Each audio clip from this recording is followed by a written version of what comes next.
ready to make their presence known, and they did. They took control of the glass early. They got to the free throw line and really set the tone. I thought for us to shoot under 30% and to be out-rebounded is really uncharacteristic of our play. The foul trouble that we had with our vets in the second quarter, where we had to really put a lot on our underclassmen, I thought was a difficult stretch. I thought was a critical point in the game in that second quarter.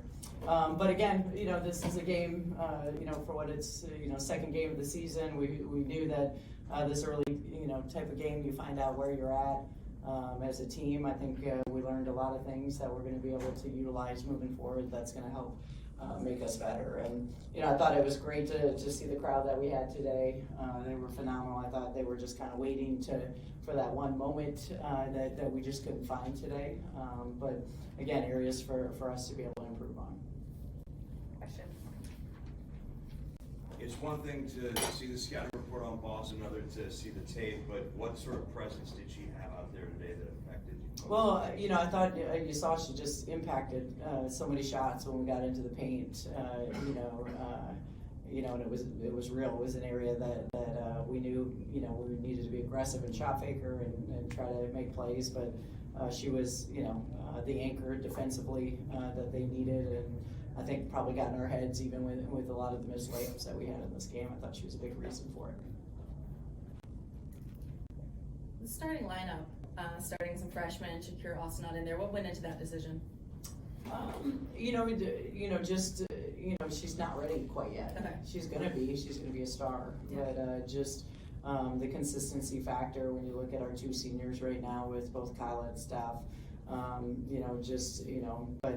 she's just got to keep putting her head down and working because she's a star. I mean, at 6'5", she should be the difference maker for us, like Aaliyah is for South Carolina, and she will be one day. It's just staying patient through her process. You mentioned a game like this can make you better. In what ways do you see today doing that for you guys? Gosh. Kind of like I spoke in the locker room, when your shot's not falling, and I think, it was, again, you didn't get to see how talented this team is on the offensive end. We've got to be able to find our identity in other areas. And so whether it be your defense, our rebounding has always been key. And, being able to push in transition, we've got to be strong in one of those areas. But like I told them in the locker room, we played this game last year and beat them by 24 points, and they went further in postseason than we did. So it's really your mentality coming out of it for your season of just using the body of work to get better come March. Questions for the players as well. Players are good. I guess, Coach, and then Ashley, how were you had a good game. I mean, some of your ball handling skills are just phenomenal. How are you feeling out there so early in your college career?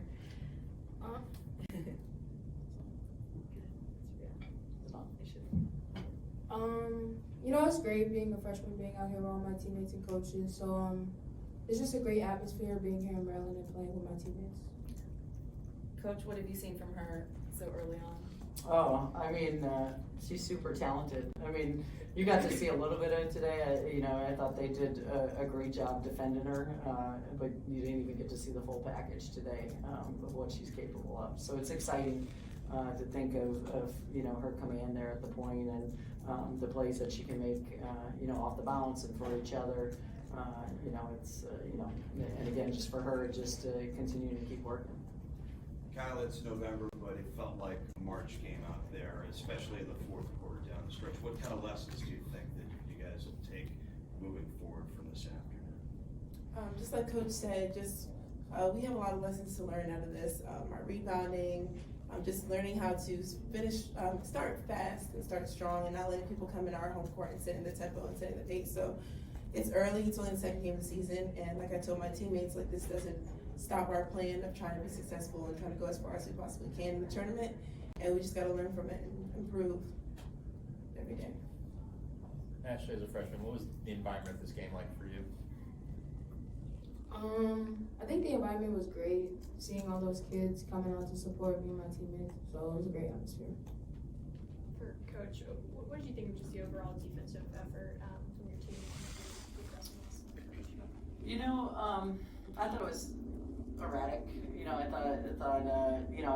know what we're capable of playing like, and so, I think for us, we might have gotten hesitant in that first half when we got in foul trouble. But I didn't think you saw our best defensive effort tonight. Kyle, you're not really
Good evening, Ready to everybody. make Welcome to the another presence edition of known. the Focus TV.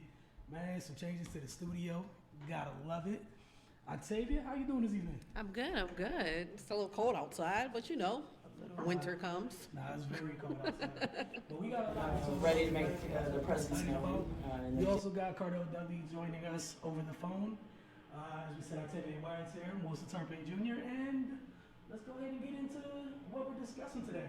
We got some college basketball. We're going to talk about the NFL, of course, little college football. And then we got some fun stuff at Rapid Fire tonight. Jamal Hayward blessed us once again with another edition of the 9450. Can't wait to get to that as well.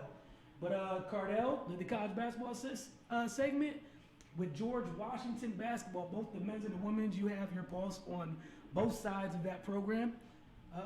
What you got for us? All right, I'm gonna start with George Washington women. They fell to Princeton Sunday afternoon, 75-50.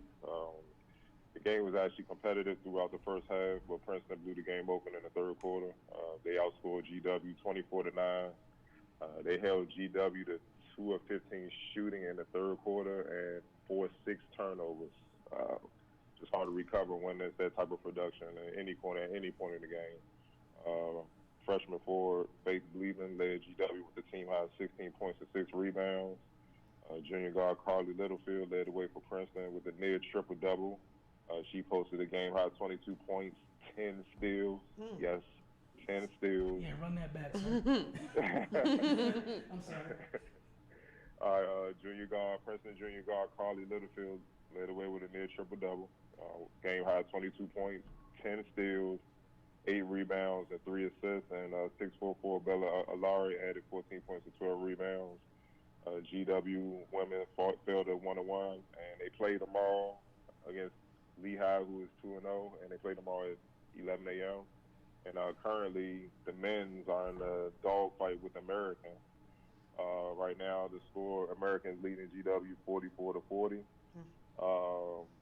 Senior forward Arnaldo Toro, he needs to get more love in the area from local and national media.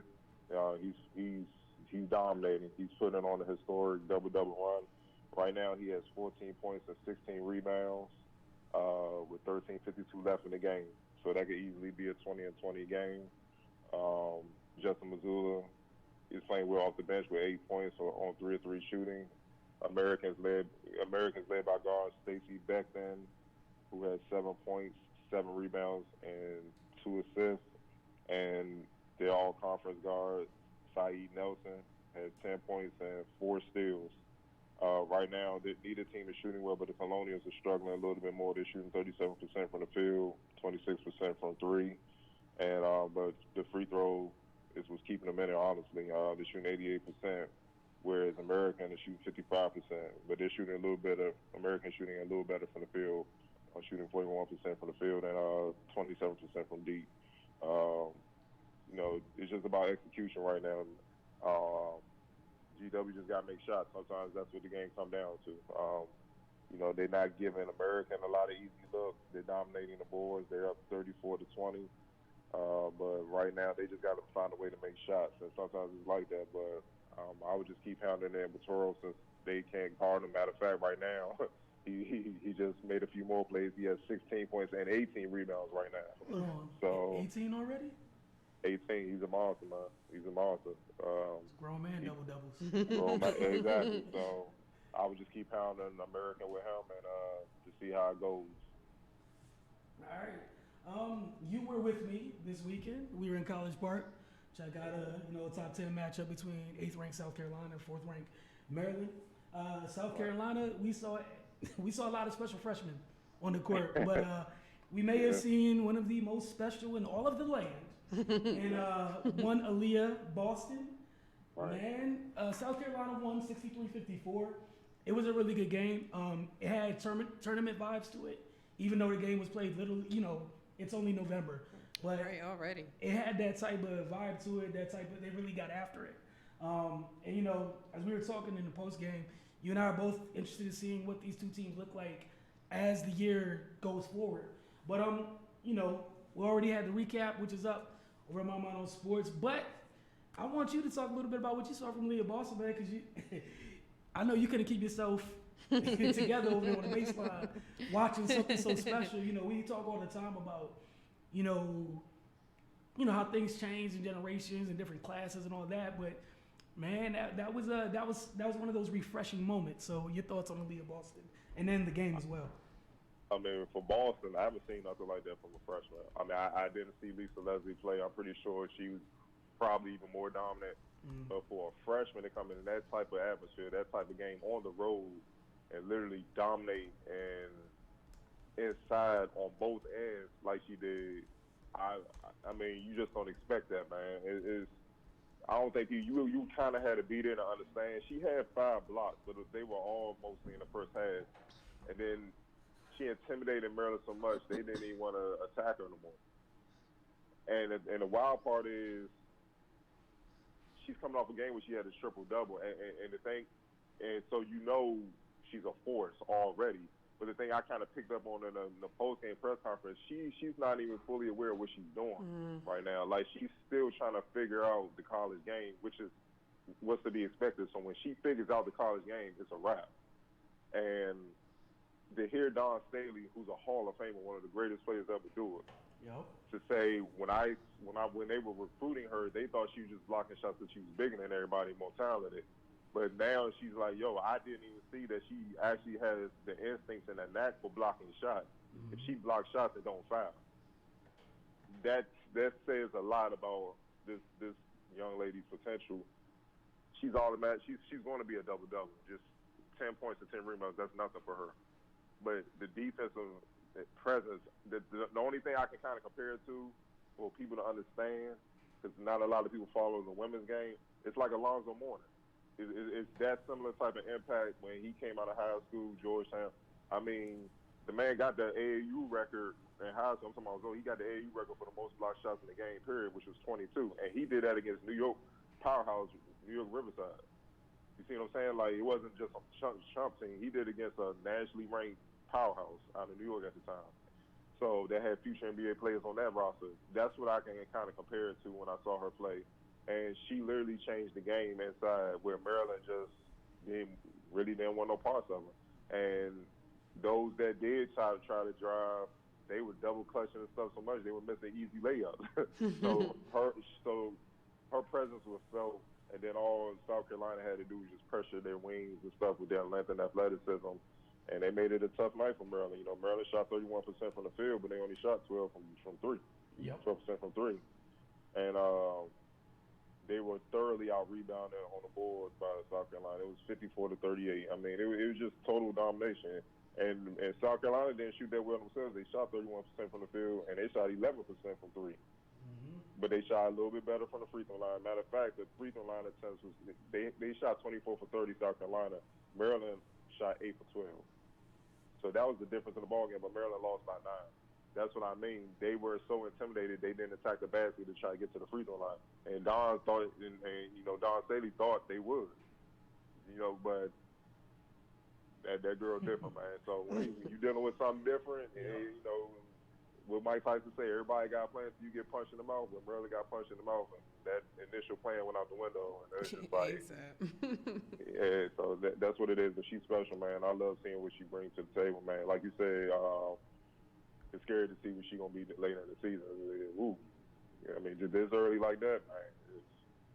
It's a problem. But I like what I saw on Maryland's side out of Ashley Wusu. Yeah. 17 points, 7 rebounds, 3 assists, man. 7 of 14 shooting.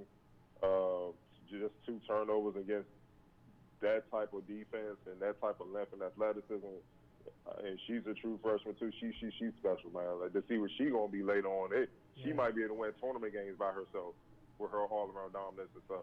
So I mean, it was a nice little dog, but I just felt like South Carolina was a little bit more gritty overall, and that's why they won the game. Nah, I agree with you wholeheartedly. And you know, one of the things I love that Brenda brought up, you know, talking about Maryland as a talented young big. She's a sophomore and just waiting for her to kind of get to that place of being consistent. And that's going to be something to keep an eye on with Maryland as well. You know, and I like that Brenda kind of put the onus on her and mentioned, you know, if she was able to do what Aaliyah did in terms of being consistent and being ready to go, you know, she would have been able to have a similar impact. You know, you went and recruited Shakira for a reason. And, you know, I like the fact that she's going to have to earn the minutes there. No matter how talented you are, you're not going to just be given a pass. And, you know, not to switch sports, but, you know, that effort and coming ready, that's a big part of it. I know a lot of people overlook it. You know, in the NFL, Vernon Hargreaves got released today because of effort. You know, some people still believe in the little things. But, you know, it's the second game of the season for both teams. Everyone, you know, I know everyone was overreact about everything. You know, it was definitely a good matchup. And I applaud both coaches for scheduling those type of opponents early in the year, because it makes a difference come March. You don't want to be the first time your team meets adversity is March. You know, you're probably going home if that's the case. But if you didn't have anything else to add, Cardell, we're going to go ahead and move on. But we will talk to you a little bit later on in the show. All right, man. All right, folks, that was Cardell Dudley, finestmag.com. And also, you know, you guys know him as a co-host here at the Focus TV, obviously. But Octavia, you know, we're going to take a quick break. Okay. We're going to talk some football. We'll get into this whole Maryland thing. Oh, do we have to? We got to talk about it real quick. And we're going to move on. We're not going to stay here very long. Oh, okay. But you know, we're going to mention it. That's what we're definitely going to do. You're watching the Focus TV. We'll see you guys in just a second.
Welcome back to the Focus TV. Octavia and Wilson Jr. We were just joined by our other co-host, Cardell Dudley. You know, he's not here with us tonight, But Which he's here. means he's probably in the gym somewhere. Facts, right? Now, he'll be doing this a little bit later because we got a whole lot to talk about at Rapid Fire because so much stuff is happening.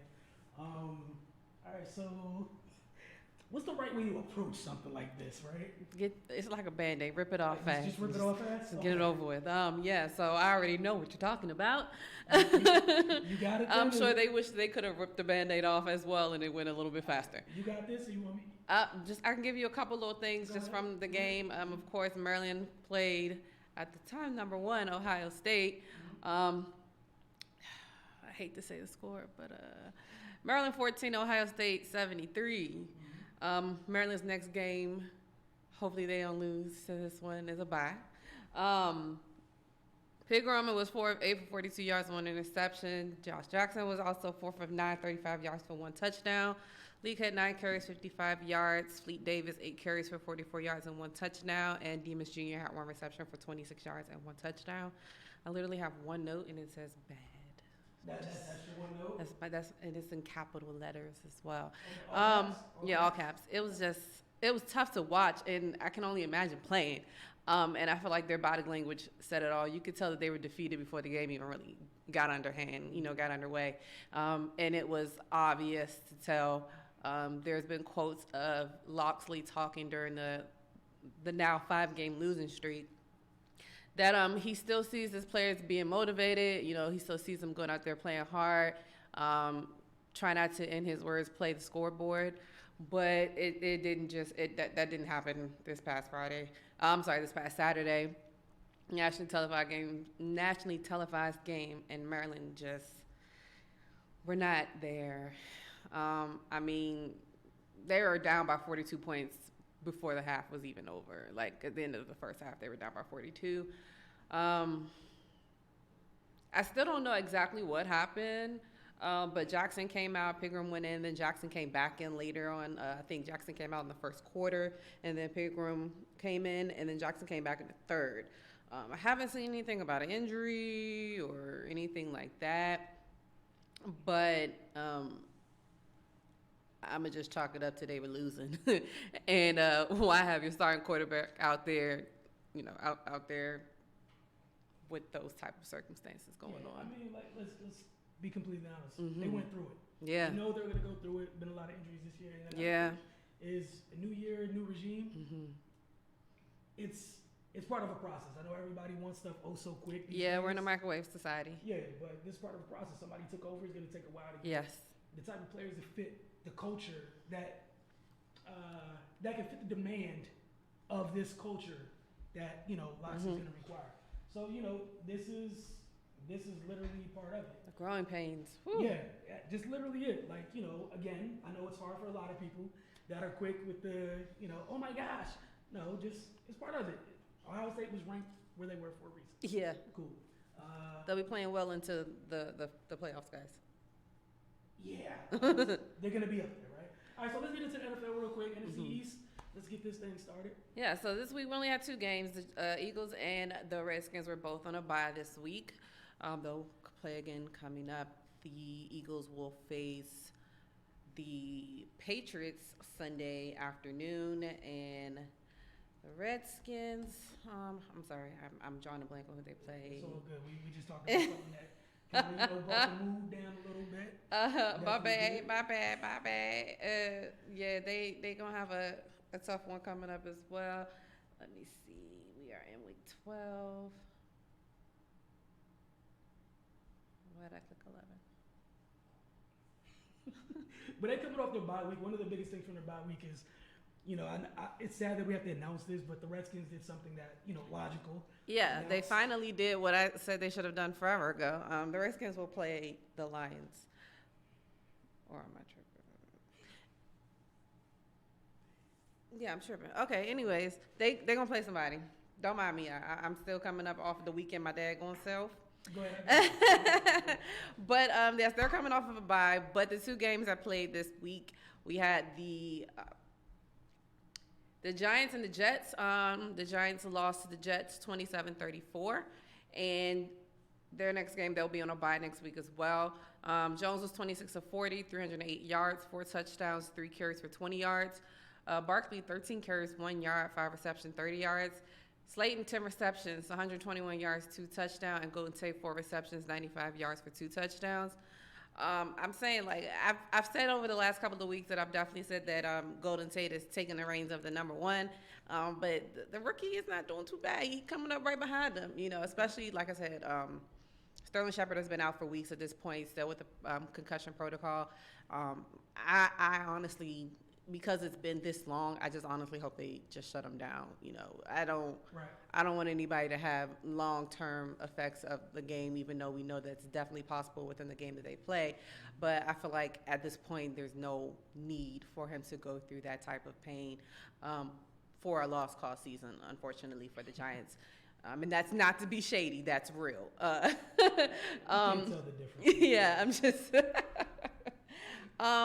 On the defensive side, the Giants are committed to their back, DeAndre Baker, who was penalized 33 yards for a pass interference on the first play of the fourth quarter. It looks like they're just going to keep putting him out there until he gets it right. And who knows how long that's going to be. We still got some games left in the season. But I kind of agree with it at this point. At this point, you're really just playing players to see how they're going to fit in with your scheme going forward next year. Mm-hmm. And they should be looking to do that at this point. If I can interject right there, another thing to keep in mind is, like, with young players and seasons that look like they're lost, why it's hard to judge them or easy to get frustrated as a fan of a team that, you know, it happened little by little.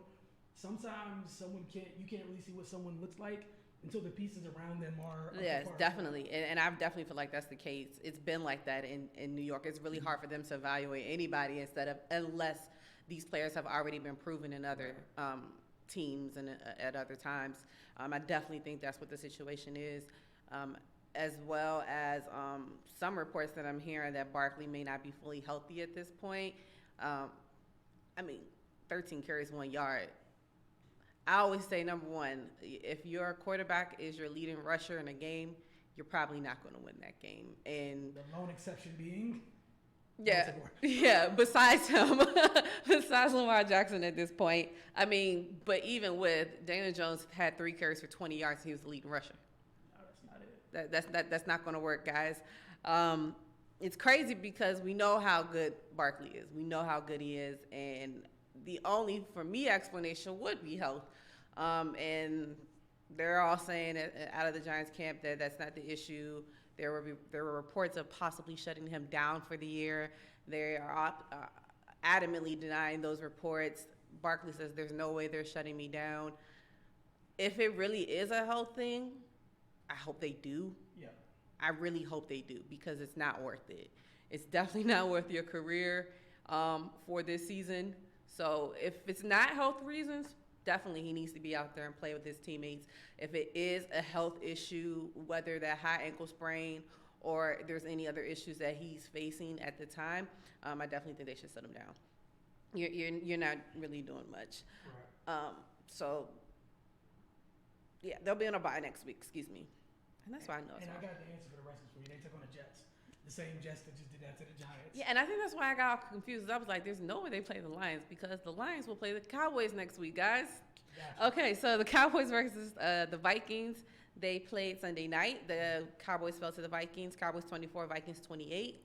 Cowboys' next game is against the Lions. Dak Prescott was 28 of 46, 397 yards, 3 touchdowns, and 1 interception. Ezekiel Elliott had 20 carries for 47 yards and 2 receptions for 16 yards. Amari Cooper, 11 receptions, 147 yards, and 1 touchdown. Randall Cobb, 6 receptions, 106 yards, and 1 touchdown. And Gallup had 4 receptions, 76 yards, and 1 touchdown. I feel like the biggest thing that a lot of people were talking about after this game, at least from the Cowboys standpoint, was the run versus the pass. It was a big, you could see the difference. Dak was getting it done through the air.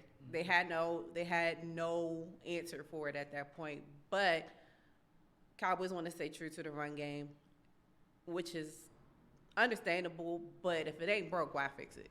If Zeke can get a game off, I'm sure he would be okay with that. I'm sure he'll probably a little bit, in his feelings to himself. Maybe not to himself, but just in regards to his own individual numbers. But it's not about his individual numbers when it comes to a W. Right. So I definitely think that they should have relied more heavily, even though I feel like they did, rely heavily enough because Dak had 3 touchdowns. Amari got 1. Amari has been crazy with the receptions, the feet placement, making sure he's in bounds and catching these circus catches and staying in bounds. John Gruden, what did you do when you let him go? Why did you give them? Why did you do it? But he's definitely panned out. He is proving that he is a number one. He has always been a number one, and he will always be a number one. And the other people are stepping up as well. Cobb, Gallup as well coming through, especially since, the biggest loss, quote unquote, that they lost this offseason would have been Beasley. So they have people that have been stepping up and filling in. Dak had an outstanding game again, and I feel like he's had multiple outstanding games this year, and I think it should be talked about. I know he gets a lot of grief on the other side of it, and people don't give him his props when I feel like he should get his props. Now, they didn't win the game, and that's probably what the bigger news line is at this moment, but he definitely still had a great game. They faced 15 third downs. He converted on 10 of them. The only thing that I feel like was their Achilles heel in this game was their defense. I don't feel like the defense showed up this game as well as they've been playing throughout the season. Dalvin Cook did whatever he wanted to do, whenever he wanted to do it, however he wanted to do it, whether it was on the ground, through the air, whatever. He ended up, he had 26 carries for 97 yards, 7 receptions for 86 yards. He's a problem. He's definitely a problem at this point. People need to talk. I feel like people should give people their just when it's due, and Dalvin Cook has been having an amazing year. And we brought it up last week. We did. MVP. We did. He should be mentioned more. Yeah. He should definitely be mentioned more. Like I said, the Cowboys are going to play the the Lions next week. Like you said, the Redskins are going to play the Jets next week. Their big news coming out of this week is that they finally have named Dwayne Haskins as the official starter for the remaining of the season. Case Keenum will be the backup, and Colt McCoy will be third string. It's about time. These are the things that should have happened. Hey, the important thing is they got there. They got there. This is the time they need to evaluate him, give him those reps, give him that time, let him show them and let them see what he really has and what he can bring to this organization. Another quick note, I talked about it last week as well, and I figured that it would happen, and it happened. Jordan Matthews has been signed by the Eagles. Yep. I felt like it was a no-brainer. We're not getting Deshaun back. We need somebody that can at least open the top up every now and then. Is he gonna come back and cook? I mean, even a lot of people, because I'm in Eagle fan groups and stuff like that. A lot of people, it's a mixed feeling with a fan group, and I feel like it would be just number one because we lost Deshaun, and it's like now we're trying to replace him. Right. So anybody that's not Deshaun, they're going to be a little bit salty, I feel like. But Jordan Matthews in his career with the Eagles has been a very good wide receiver. So he has more experience now. He's a vet. He, I think, will bring something to us that we don't have. So like I said, it's a no-brainer. You're not winning. You're not losing anything by bringing him in. He knows the system. He knows the culture. He knows the team. He knows the quarterback. It can only help us at this point, hopefully. Knock on wood. Nah, surrounded by Eagles fans. Go ahead. Yeah. Sorry, I had to get one in, man. I'm going through it. Yeah, but I mean, I don't know. We talked off air. Oh, yeah. It's still kind of crazy to me. It is what it is. You talking about what? About the Niners. Oh, nah, that's.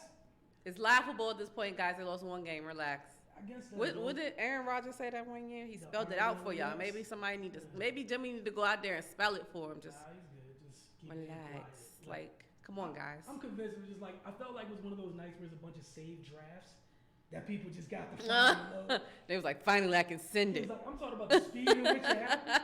Those are definitely saved drafts. And that's fine. I'm okay with that. But those are saved drafts. They're still on top of everything, guys. It's okay.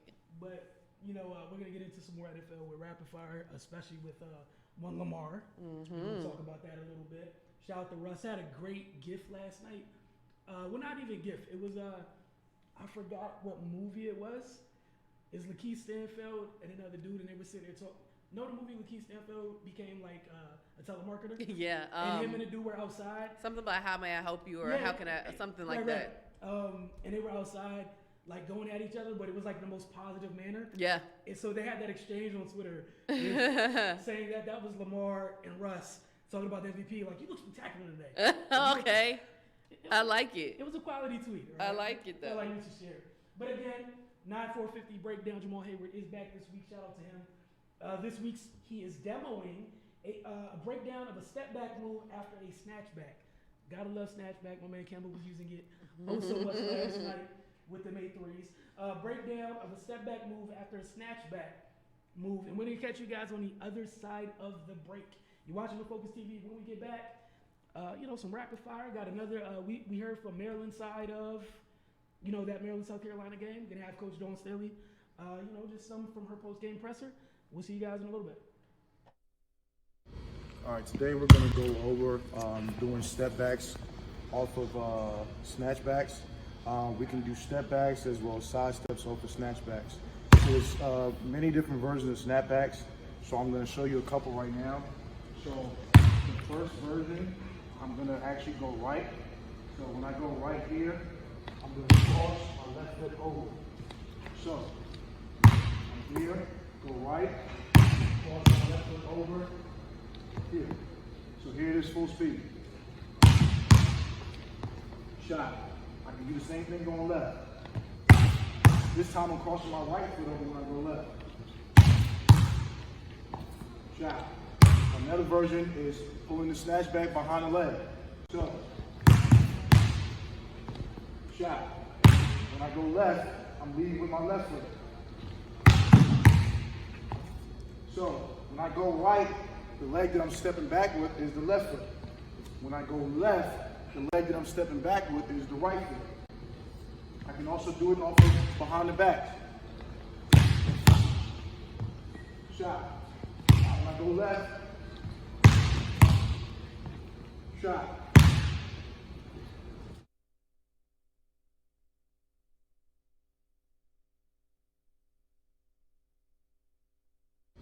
All right, today we're going to go over doing step backs off of snatchbacks. We can do step backs as well as side steps off of snatchbacks. There's many different versions of snapbacks, so I'm going to show you a couple right now. So the first version, I'm going to actually go right. So when I go right here, I'm going to cross my left foot over. So I'm here, go right, cross my left foot over. Here. So here it is full speed. Shot.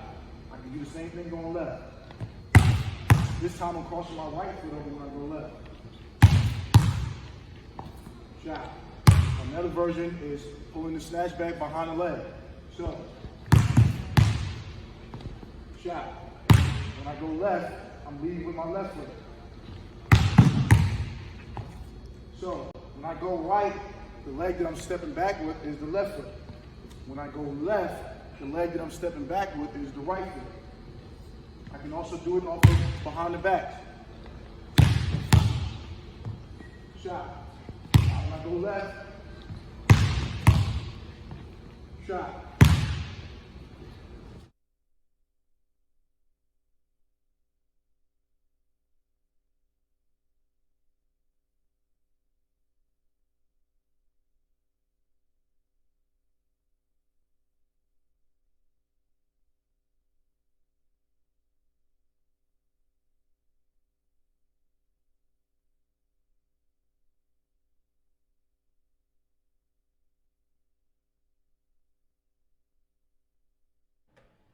Welcome back to the Focus TV.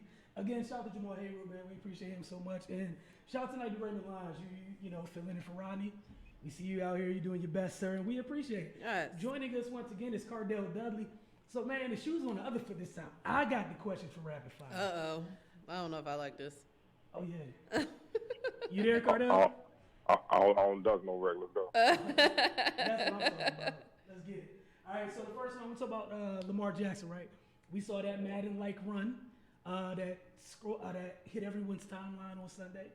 Just want to hear you guys' initial thoughts about the run, then I got a follow-up question. Octavia, start with you. I mean, I'm not even surprised anymore at this point. Like, I really don't really have much words. It's just like, it was literally like, what can you do to stop him at this point? Just at that point, I probably would have just sat back and been a fan, but like, hey guys, it is what it is at this point. We can't catch him. You can't catch him? No, they couldn't catch him. What was they doing? Look, I don't know. Cardell, your thoughts on that run? Lamar Jackson, man. You know what I'm saying? Like, but I mean, all right, man. So the follow-up it's just instincts, man. It's just instincts. It's schoolyard. That's what he does best. He's been doing that since probably before high school, before he became a national name, before he started becoming recognized. He's been doing that forever. So that's just taking it back to the schoolyard and whatnot. And that's what makes him special. That's why I hate when people try to say, they don't like him doing that. That's what makes him unique and special. So he needs to continue to do that. Yeah. If you take away his, it's similar when Vince Carter came on the scene. They try to say he just dunks too much. He need to develop a jumper. Man, stick to what you are. Yeah, had that back, to back up what you do just in case to keep the defense honest. But do what you do, because believe me, if everybody else could do what you do, they would be doing it. Yeah, so definitely. It is as simple as that. Man, how many times we see teams on third and whatever, the 3 yards feel like 12 yards, third and 3 becomes third and long for some teams. Mm-hmm. Stop all that. You got somebody can fix all that with, with his feet. Look, bad eye discipline could result in a 70-yard, house goal.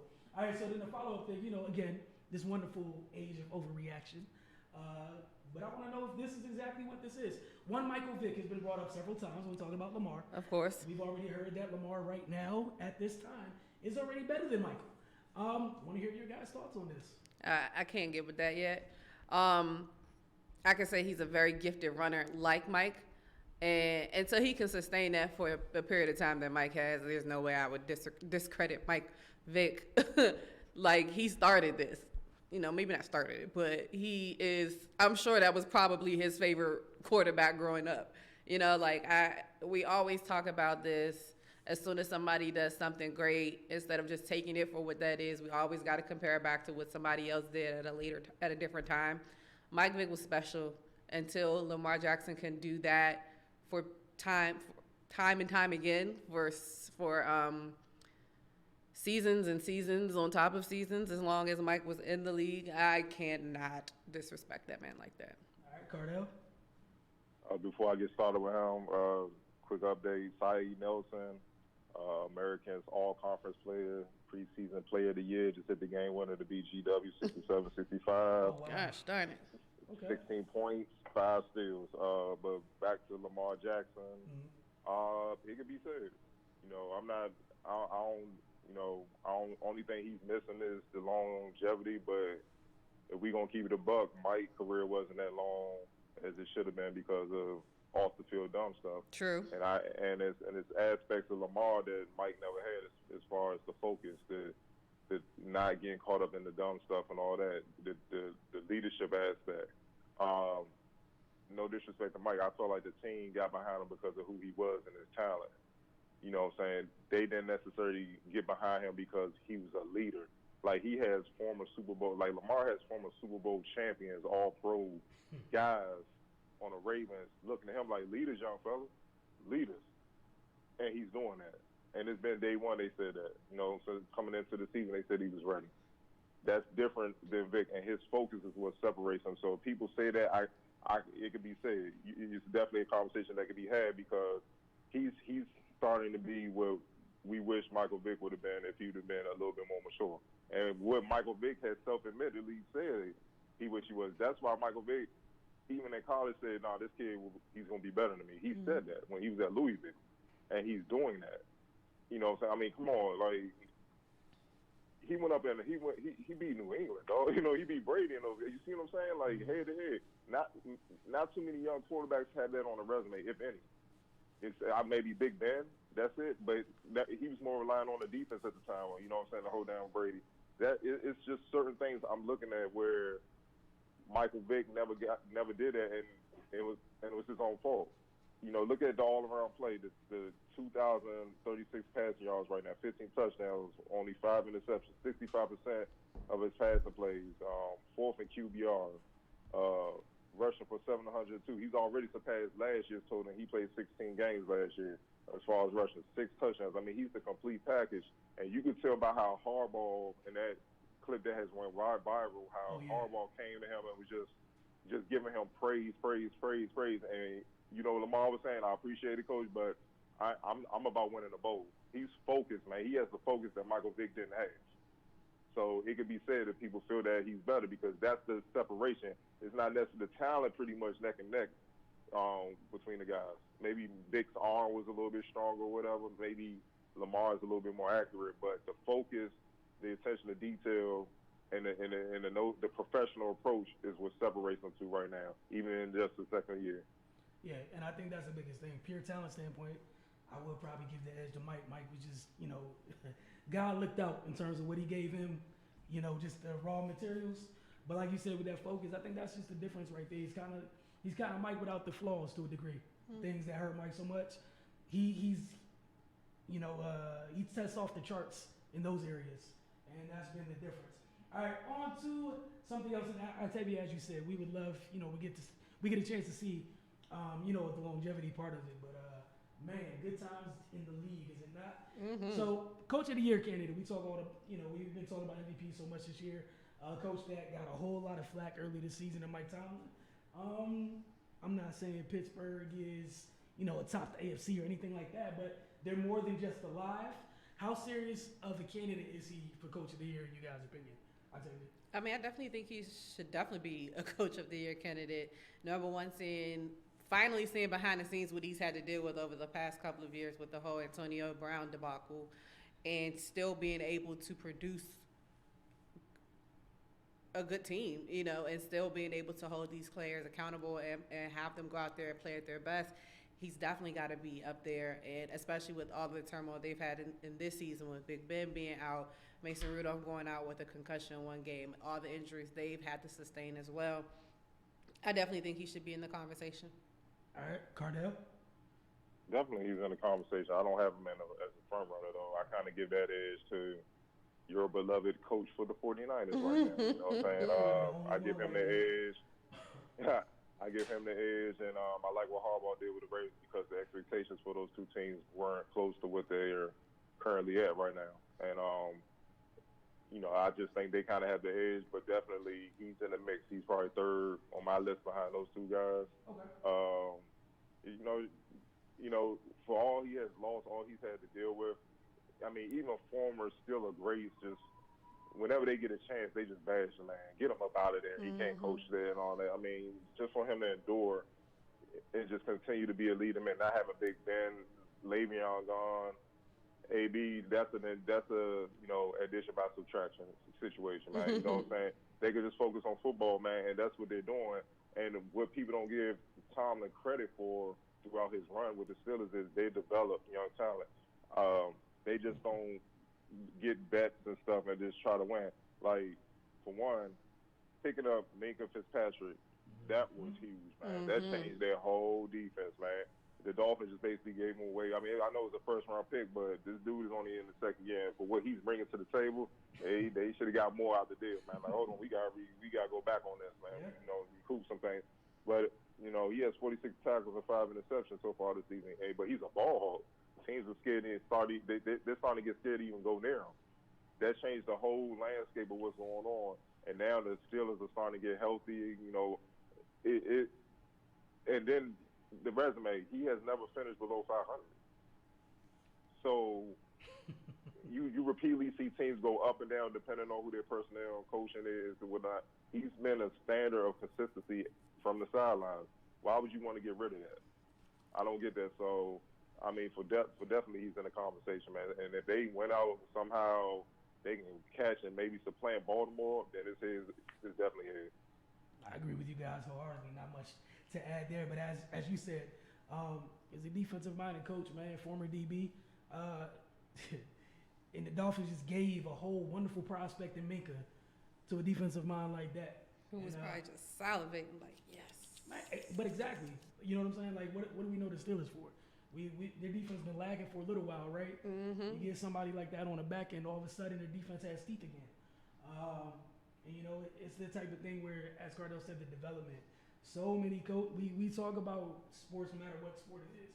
People skip the developmental stage and the ability to develop as if it gets overlooked too much for my liking. But we're gonna move on. We're gonna talk about. Hey, look, this is a perfect segue to the next topic. Okay. Let's talk about the premature demise of one Andrew Wiggins.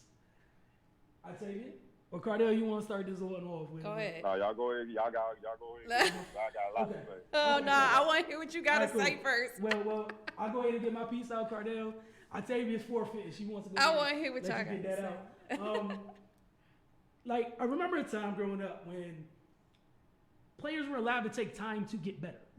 Really? They were allowed to take time to develop. That happened? And sometimes they went to places in which the culture would help them in that process. Other times, for some players, they had to change scenery. But it took time, and once they got around, once it clicked, they got on track. This kid is an entire, oh my goodness, like people really buried a 24-year-old. 24 years old. And prior to this year right here, the kid was averaging 19 points in his career, okay? Per career. So this year it's only been 10 games.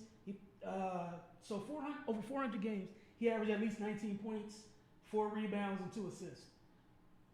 That's not a bust, okay? No, it's not. It's easy. It's one thing to be like, oh, he didn't reach his ceiling. That's cool. That's a great discussion. We can have it all day long, and I'm here for that. But to throw someone away in the manner that people have thrown away and thrown dirt on one Andrew Wiggins, it's been disrespectful. This year, it's been awfully quiet, and this is the part that bothers me so much. It's been real quiet about Andrew Wiggins. Because usually when people get real loud about a player and they feel a certain way, you hear it from everywhere, right? Andrew Wiggins slander it's just quiet. The reason it's quiet, I'm going to let Cardell get into, but he's averaging 25.5 points, just under 5 rebounds, and 3.3 assists a game. It's Karl Towns and Andrew Wiggins. It's not just Karl Towns. And I've seen far too many people this year give Karl Towns all the credit and ignore the leap that they've been claiming they wanted Andrew Wiggins to show them and make before they can say he's a bona fide, blah, blah, blah, all that other stuff. But go ahead, Cardell. I mean, it's just a bunch of weak-minded people out here. When one person, and they're negative as well, when one person puts a take out there, people just jump on the BS and roll with it.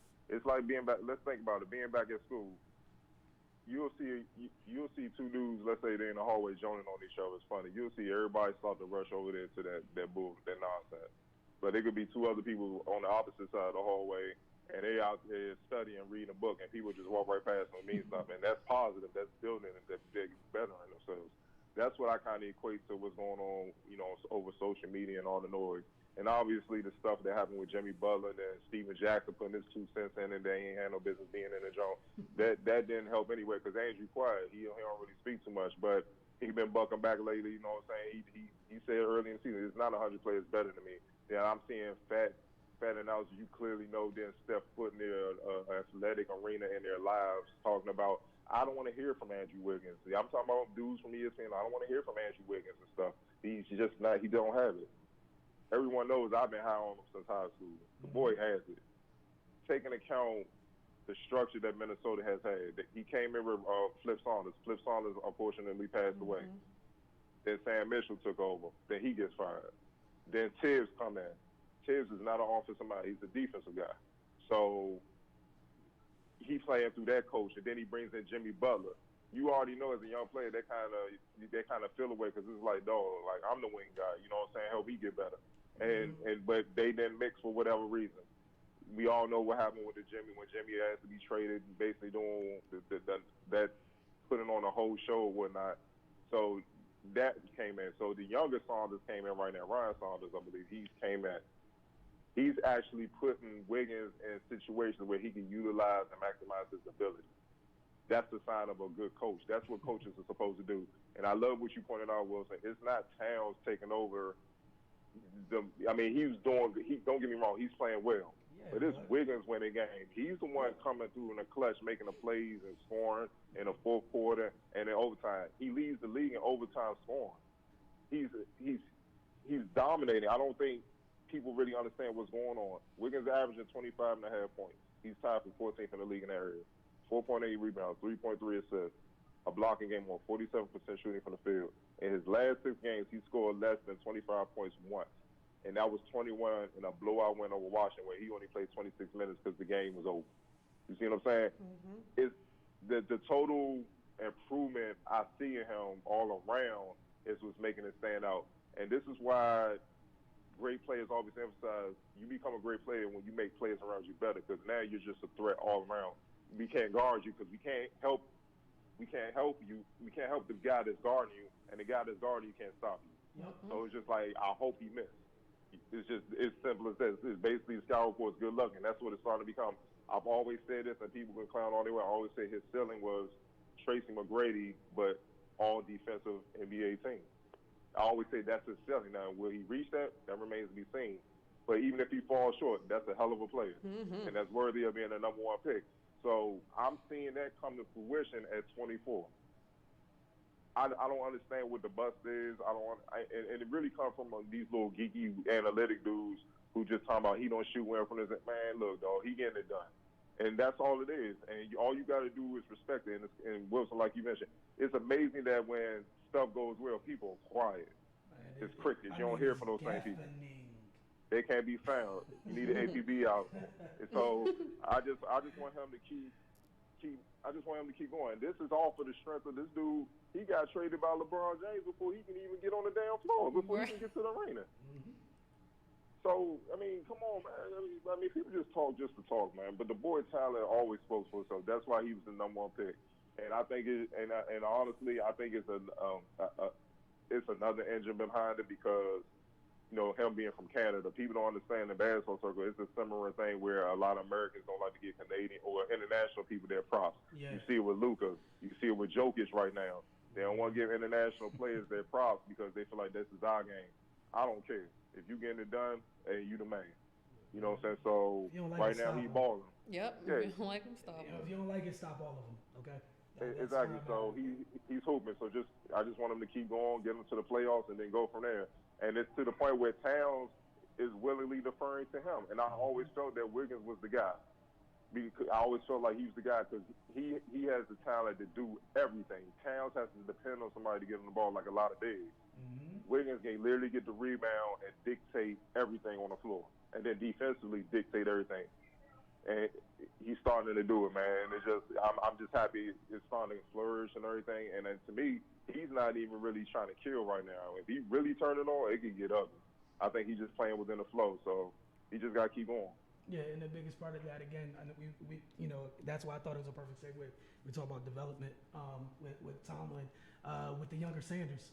Hopefully that's that type of stability. You know, those types of things matter for players. Stability, whether it be the front office, the coaching, Thank you. Whatever. Like Yep. people overlook all of these things. Everyone loves to bring up, again, you know, before we get out of here, everyone loves to bring up the story of Tom Brady, right? And this is not a knock on Tom at the very least bit. He only had one NFL coach. He still Stability only matters. had one NFL coach. Yeah. All That's right, a folks? great point. Like, I don't think people let that seep in. And no, I'm not saying the Saunders kid is a coach, is a world beater, but look what's happened for Wiggins under him, right? You can only imagine if your front office, if you have any sense. You keep that together, you let this continue to grow. Because the development part is a part of it, it's important. Go ahead, Cardell. Listen to me, man. Sometimes all you need to hear is a young player when you're trying to kind of find your way and really break out. You just need to hear a coach come, man, I believe in you, man. This is what we're going to do. Just do it. It's as simple as that. And there's too many people that's quick to bash players and all that stuff like that, man. Look, don't get me wrong. Every player is different. Some players need a kick in the butt for them to be what they are. You got to get on them. You see what I'm saying? But it's other players where, like, man, I believe in you. You got to encourage them, and then that will be the spark.